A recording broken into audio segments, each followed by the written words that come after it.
Hi guys, welcome back. My name's Kayla and this is 5 Canadian Acres.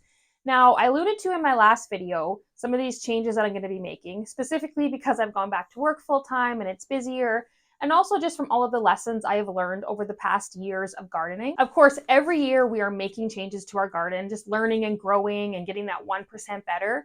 But these changes I'm making are pretty big and significant, so I thought I would share them with you. My first big change is I'm going to be focusing on low maintenance crops. Now, what do I mean by that? Well, just for an easy example, let's compare potatoes and tomatoes. You dig a hole, plant a potato, it pretty much grows. All you have to do is water it, maybe do some weeding, and then however long it takes, 80, 100 days later, you dig it up and you have a whole bunch of potatoes.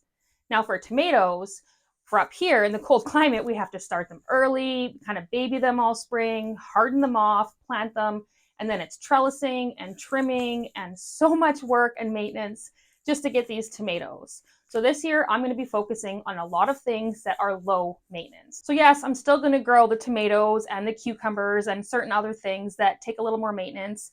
You know, maybe for the cucumbers, I might not trellis them. I might just let them grow on the ground like I have in the past.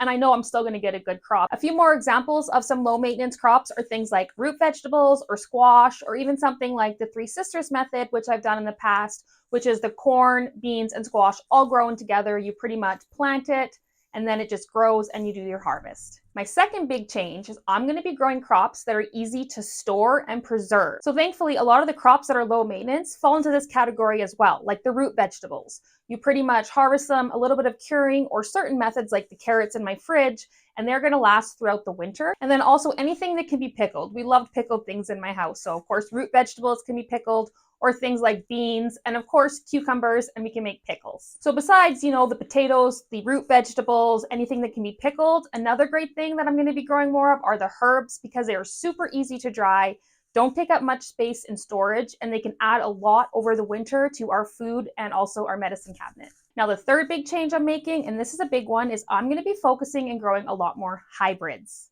Now, this can be a bit controversial, but it really shouldn't be. So in the past, of course, I focused on the heirlooms. Most of you know the difference between the heirlooms and the hybrids, and if not, I will link a video below I did in the past explaining it. I've just found in my garden that these hybrids tend to outperform the heirlooms. For example, my cucumbers last year, I had National Pickling. I had twice as many National Pickling plants, and they produced half as much as the other hybrid ones I had, which were Cool Breeze. And they just like outperformed them. They were done earlier. They were great. They really pickled really nice.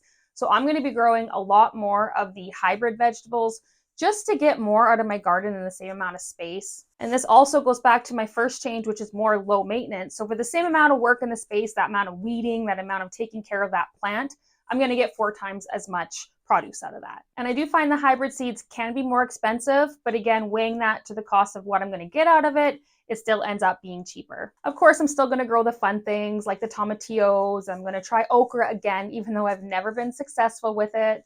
I'll grow kale, but instead of growing, 5 varieties of 20 plants, I'll probably just grow my favorite variety and maybe just 2 plants because kale's very prolific. So those are the 3 big changes I'm making this year. I'll keep you updated and we'll do garden tours this year and we'll actually see how low maintenance I can make the garden.